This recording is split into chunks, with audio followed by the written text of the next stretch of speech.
Chers amis, les missionnaires autrefois prêchaient avec leur chapelet comme ça.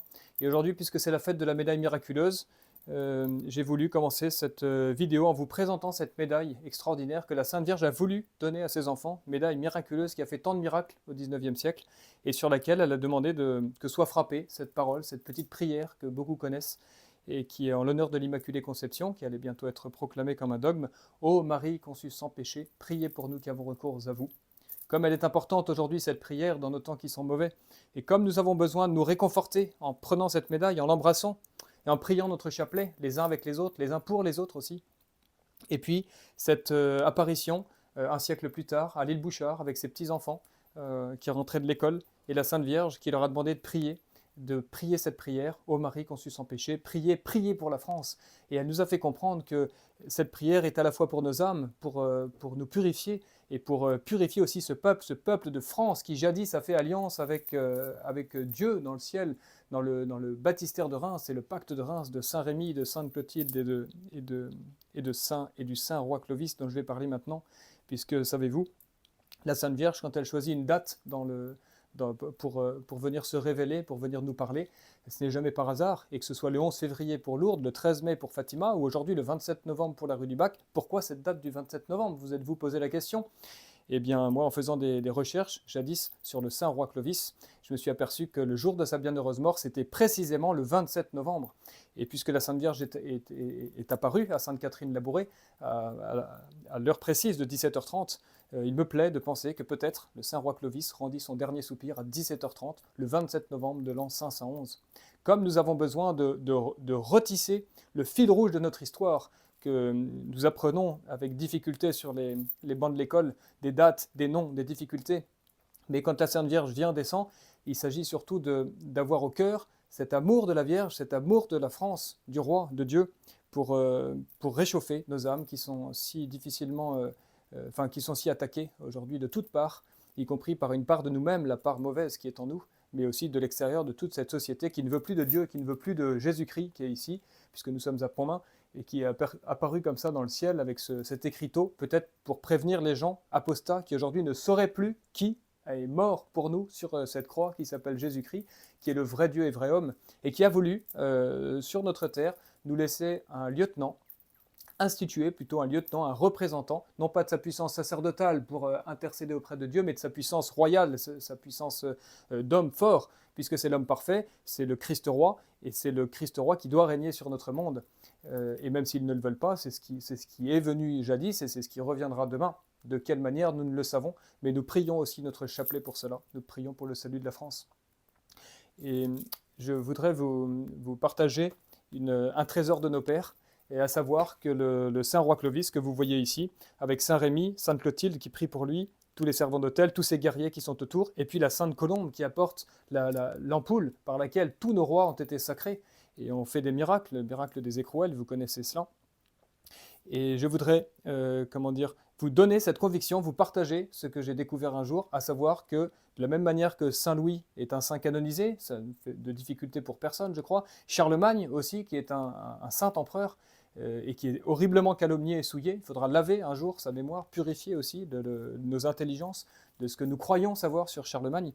Et puis le premier de nos rois, quel bonheur pour nous, Français, catholiques, de savoir que le premier de nos rois était un saint, et alors qu'il était au départ païen. Et le contraste entre cette vie païenne et cette vie chrétienne qu'il va acquérir petit à petit en fréquentant les moines dans les abbayes, et puis les évêques gallo-romains au premier chef, évidemment, Saint Rémy, et puis avec le cœur de Sainte Clotilde qui va finir par ébranler son cœur au point qu'il va tomber à genoux, brûler ce qu'il avait adoré et adorer ce qu'il avait brûlé, c'est-à-dire devenir fervent chrétien et catholique, c'est-à-dire lié et soumis à son évêque et par son évêque au pape de Rome, Saint Anastase II, et puis Saint Hormisdas après.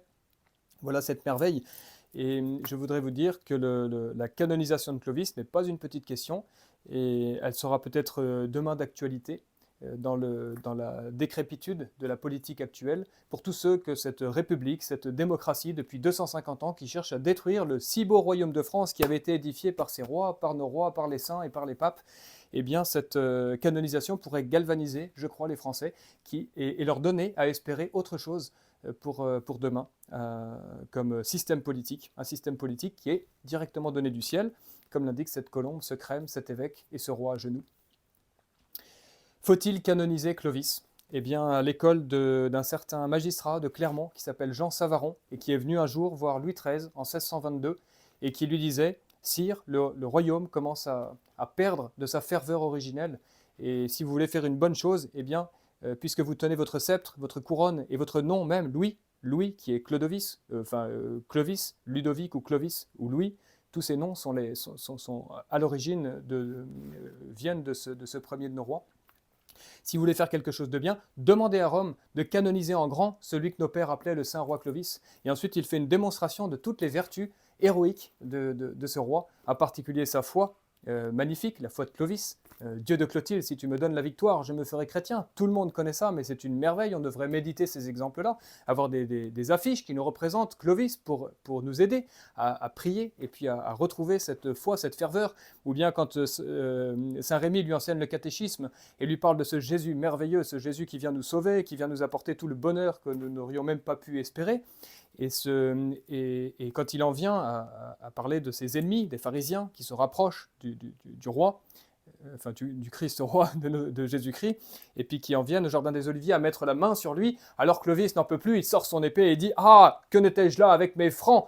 Imaginez la ferveur de ce néophyte, de ce jeune chrétien qui allait se faire baptiser dans la nuit de Noël. Nous fêterons ça dans moins d'un mois maintenant, le 25 décembre. Eh bien, cette ferveur, je crois que c'est pour maintenant. Et nous ne pouvons plus être des chrétiens simplement qui vont à la messe le dimanche, qui lisent leur chapelet, etc. Tout ça, c'est bien, c'est nécessaire, on a besoin pour nos âmes d'avoir une pratique religieuse, mais si elle ne débouche pas sur les œuvres, ce sera une simple pratique et nous allons retomber dans le pharisaïsme du temps de Jésus, à savoir, c'est la pratique qui sauve. Non, c'est pas la pratique qui sauve, c'est les œuvres, c'est la foi, c'est la charité, et c'est cette ferveur à vouloir défendre la Sainte Église et le royaume qui sont si attaqués. Et je voudrais vous lire quelques extraits de ce Jean Savaron, parce que ça nous apprend de quelle manière nos rois eux-mêmes apprenaient de leurs prédécesseurs les vertus qu'ils avaient pratiquées pour se réchauffer. Et je crois que nous aussi, on pourra chacun en prendre de la graine. Voici comment Jean Savaron s'adresse au roi Louis XIII. « Sire, rien ne touche si vivement le cœur des rois que la sainteté de la vie et les... Pardon. Sire, rien ne touche si vivement le cœur des rois que la sainteté de vie et les faits héroïques des grands rois, et ce si grandement que leurs prédécesseurs. C'est pourquoi saint Charlemagne, durant le repas, repaissait son esprit de la lecture de ces histoires, et saint Louis ayant pris cette habitude dès son enfance, s'y nourrissait, et il faisait nourrir et élever ses enfants pour leur servir de modèle sur lequel ils puissent composer leurs actions et manières de vivre. Voilà comment on enseignait, comment on éduquait nos rois. Ils lisaient les actions de leurs prédécesseurs. Voilà comment aujourd'hui, les enfants de France ne sont plus éduqués parce qu'on ne leur enseigne plus ces faits héroïques, mais on leur enseigne ce qui se passe aujourd'hui dans l'actualité. Donc le mal étant nommé, le remède ici est tout trouvé, je crois, de refaire cette connexion de notre jeunesse et de nos esprits à chacun d'entre nous pour profiter de ces exemples-là. Un peu plus loin. Le roi Clovis, couronné de laurier pour couronner l'œuvre, après avoir étendu son empire depuis le Rhin jusqu'à la Seine, et de la rivière de Loire jusqu'à celle du Rhône, et des Pyrénées jusqu'à l'océan, imaginez ce petit roi du Nord qui a conquis un royaume grand comme la France actuelle, par sa foi et par son épée. Et essarté les villes, cités et étendues de ces pays d'infinis tyranneaux, c'est-à-dire qu'il a chassé tous les petits tyrans, qu'on lui fait grief maintenant de dire « Regardez, c'est la cruauté de ce Clovis après sa conversion qui est allé mettre à mort un certain nombre de rois qui étaient des corrompus et des corrupteurs et des tyrans et qui asservissaient le peuple et qu'il a tué, c'est vrai, mais comme c'était de son devoir pour libérer les peuples qui l'ont vu comme un libérateur. » C'est ce qu'il dit ensuite, qu'il fut contraint de faire mourir pour assurer sa vie, son état, à lui et à ses successeurs, et le repos de ses sujets. Enfin, victorieux, réduit ses conquêtes en un corps de monarchie désireux de la perpétuer. Or, comme il avait consulté l'oracle de saint Rémy lors de son baptême pour en apprendre les moyens, lequel, inspiré du Saint-Esprit, lui fit dès lors réponse que tant que sa foi régnerait en nos rois et en leur royaume, que les rois seraient victorieux. Et l'ayant éprouvé et ressenti le fruit de la prophétie de ce saint personnage, il le consulte d'Orechef et tire de lui cet oracle, qu'étant sa monarchie sur ces deux colonnes de piété et de justice, elle durerait à jamais. Il n'a cessé durant sa vie de faire régner piété et justice. Voilà l'œuvre véritable de nos rois, qui n'est pas œuvre de diplomatie ou de politique, c'est de faire vivre la piété de son royaume et la justice, de rendre la justice. Nous avons déjà tout Saint-Louis sous son chêne, Charlemagne qui fait qui donne tous ses biens pour faire aux abbayes et puis aux cathédrales, qui vont faire ce Moyen-Âge chrétien. Et je voudrais dire ici un mot sur un des joyaux que nous devons à Clovis. Voyez-vous, cette fleur de lys, eh bien, c'est un cadeau de Dieu qui a été donné par Saint Michel à un ermite que Sainte Clotilde venait prier chaque fois que Clovis partait en campagne militaire. Eh bien, la reine, elle partait en campagne de prière pour son cher époux. Et un jour, le Saint Michel est descendu avec ses 3 fleurs de lys sur fond d'azur. C'était le blason de France qui a été donné du ciel. Aucune autre monarchie n'a de tels privilèges. Et nous, Français, ce n'est pas pour nous enorgueillir, mais il faut que nous soyons fiers et dignes de tels dons, de tels trésors qui sont toujours valables aujourd'hui, parce que le pacte de Reims a été rompu par les révolutionnaires, mais si nous voulons rompre avec ces révolutionnaires, nous nous retrouvons en fidélité avec cette histoire merveilleuse, magnifique, qui a ces 2 colonnes de piété et de justice. Et voyez-vous, autrefois, par exemple, le roi Saint-Louis présentait cette fleur de lys, et il savait très bien l'explication, et il disait que dans une fleur de lys, il y a 3 pétales, voyez-vous, le principal, celui de dextre et celui de sénestre. Eh bien, le principal, c'est la foi, c'est la fidélité, c'est la piété d'un royaume. C'est-à-dire, c'est les âmes qui sont dressées vers le ciel, qui cherchent non pas l'argent, non pas les honneurs, non pas les richesses ou les plaisirs, qui cherchent à gagner leur ciel, chacun à sa manière, chacun selon la grâce de Dieu. Et puis, que représentent ces 2 pétales, à dextre et à sénestre? Eh bien, le premier, c'est la sapience, comme on disait autrefois. C'est-à-dire la sagesse des docteurs, des universités, qui cherchent la vérité, qui ne cherchent pas à faire comme aujourd'hui une science déconnectée avec le peuple et un mépris de toute cette piété populaire. Non, la vraie sagesse qui se communique depuis les docteurs, des docteurs qui sont à l'école de l'Évangile et de Jésus-Christ, qui enseignaient lui aussi aux docteurs, mais avec une facilité, une manière simple et accessible à chacun. Donc voilà la sapience, les universités, les clercs, les docteurs. La Sorbonne, si vous voulez, pour Paris. Et puis de l'autre côté, cet autre pétale, qui est aussi réjouissant, je trouve, pour aujourd'hui, dont on aurait tant besoin, c'est l'esprit chevaleresque, c'est l'esprit de noblesse, mais la vraie noblesse, la noblesse du cœur, la noblesse des vertus, et qui permet de mettre son épée, de mettre sa force, sa puissance ou son argent au service d'une cause plus grande, et la cause plus grande, c'est la cause de la foi, c'est la cause de l'Église. Et donc cette fleur de lys, c'est vraiment le symbole de l'âme, du cœur de la France, avec ce rameau ici de jonc, qui représente comme la main du roi, qui tient ces 3 pétales dans sa main, et c'est pourquoi les révolutionnaires ont attaqué en décapitant le roi. Eh bien, les 3 pétales se sont affaissés. Mais il ne tient qu'à chacun d'entre nous que ces 3 pétales se redressent, et à commencer par tomber à genoux chaque matin, chaque soir de notre vie, pour demander à Dieu les grâces nécessaires, et à la fois la force d'un côté, et puis l'intelligence, l'ouverture à la vérité, même quand cette vérité est difficile à entendre. Et par nos temps, on sait bien, pour que les sujets d'actualité divisent les familles, eh bien c'est le moment de demander à Dieu cet esprit d'unité qu'avaient les premiers chrétiens. Et puis, puisque nous célébrons aujourd'hui donc la sainte mort du roi Clovis, je voudrais vous lire la dernière prière du roi, et qui est tellement touchante, vous allez voir, à qui il pense au moment où il va paraître devant le bon Dieu. Et là aussi, je pense que chacun, nous pouvons en prendre de la graine, et puis méditer sur l'exemple d'un roi qui a fait tant de bien, qui était si puissant, et qui termine sa vie ainsi. Donc il a 45 ans, il est à Paris, et au sommet des honneurs et de la gloire, tous ses ennemis sont vaincus. Il est dans son lit, et il fait cette prière à Dieu, en présence de Sainte Clotilde et de ses enfants. Seigneur, je vous demande avec toute humilité miséricorde pour mes péchés. Je remets sous votre conduite ce peuple que vous avez régénéré par les eaux du baptême pour être à vous. Daignez prendre sous votre protection ma postérité et toute ma famille royale. Mais surtout, je vous recommande notre Clotilde, ou plutôt la vôtre.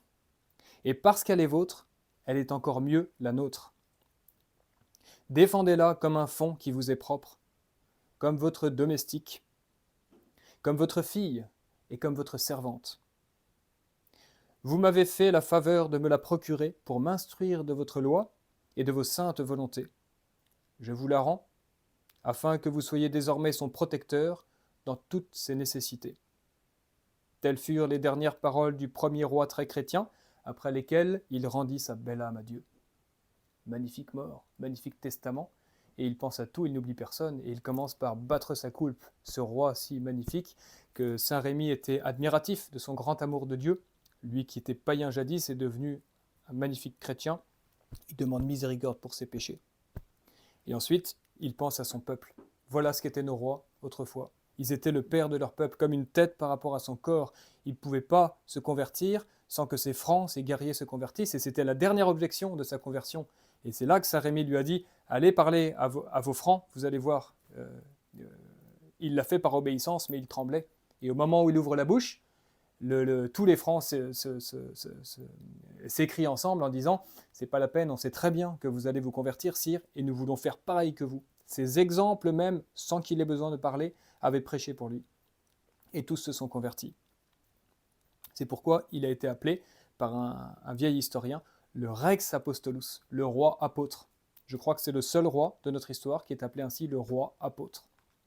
Magnifique titre, qui est un titre de gloire là-haut dans le ciel, où il se trouve.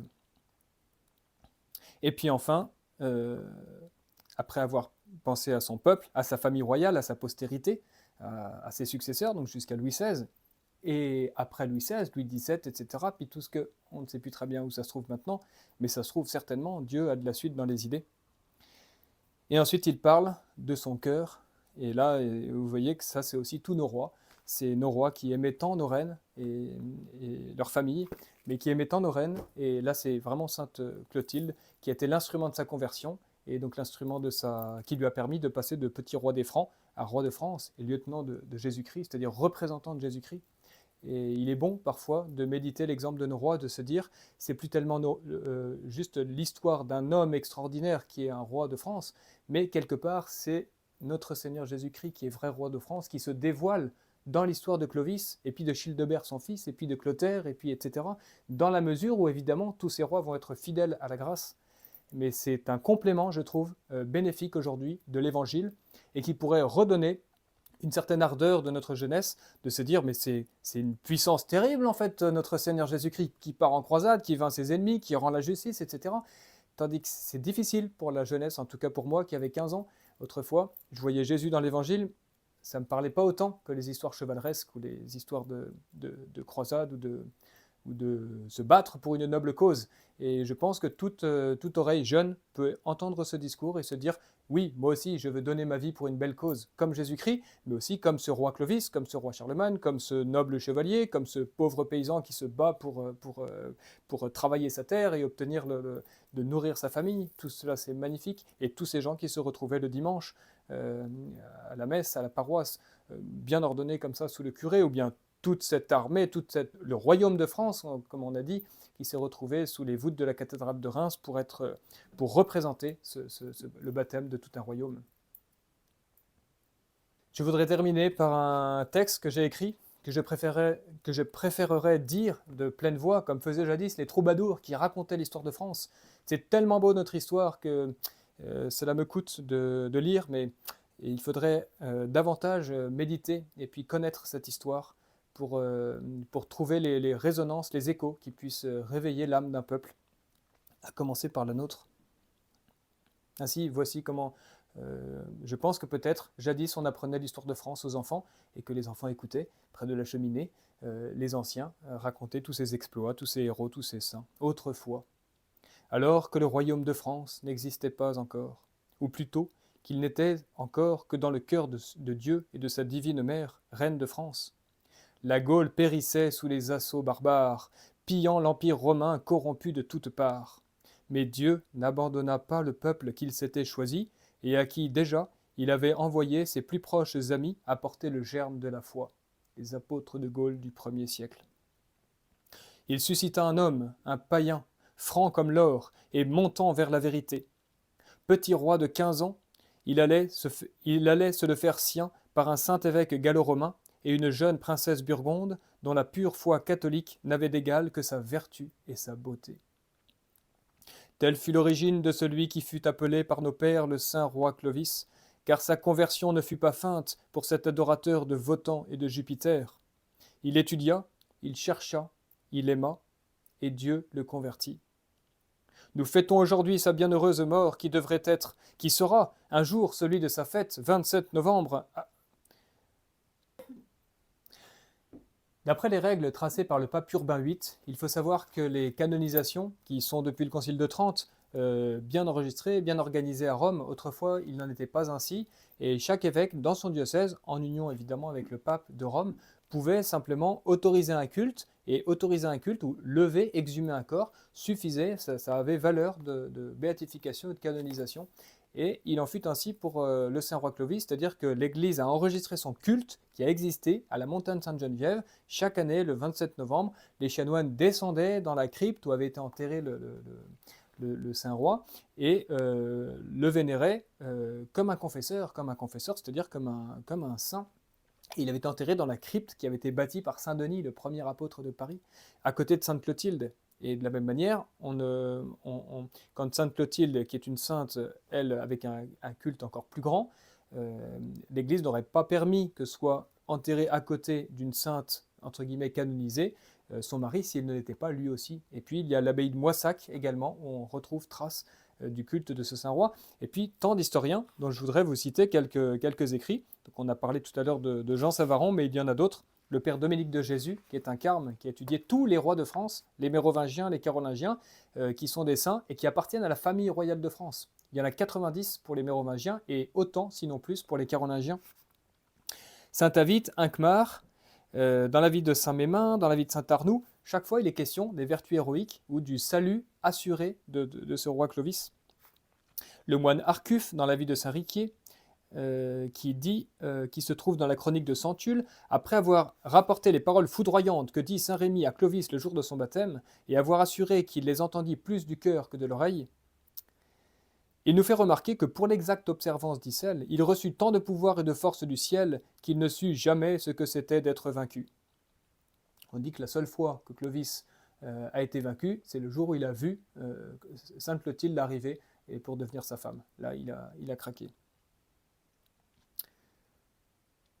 Et puis, racontant sa mort, il insinue que la créance commune était qu'il était participant de la gloire avec les bienheureux.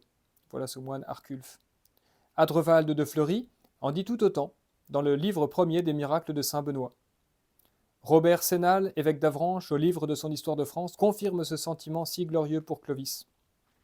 Émoin, dans son livre L'Histoire des Français, reconnaît en lui une fermeté inviolable dans la religion et une vigueur incorruptible dans la justice, etc. Jusqu'au cardinal Baronius, ça c'est beaucoup plus récent, c'est donc le XVIIe siècle, dit qu'il ne faut faire aucun doute qu'en cette année que mourut Clovis, l'an de Jésus-Christ 511, les prémices des rois très chrétiens de France ne fussent reçues dans le ciel et placées parmi les saints.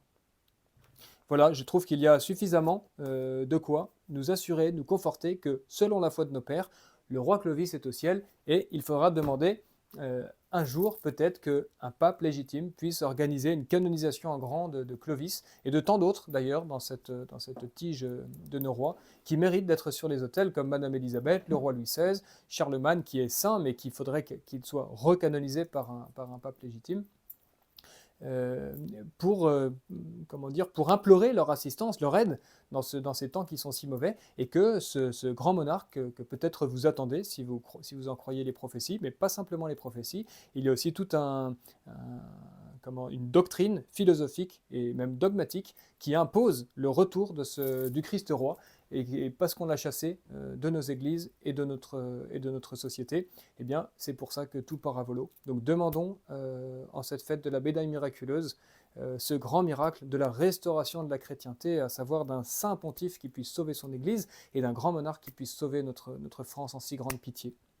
Voilà, très sainte Vierge Marie, veuillez nous exaucer, notre Seigneur Jésus-Christ qui est le vrai roi de France, priez, priez et sauvez la France avec Sainte Thérèse, Saint Joseph, Notre-Dame de Lourdes, tous les saints du ciel, et qu'il nous bénisse et qu'il vous bénisse et nous garde tous dans sa bonne grâce et la fidélité à Dieu et au roi. Au nom du Père et du Fils, et du Saint-Esprit, ainsi soit-il.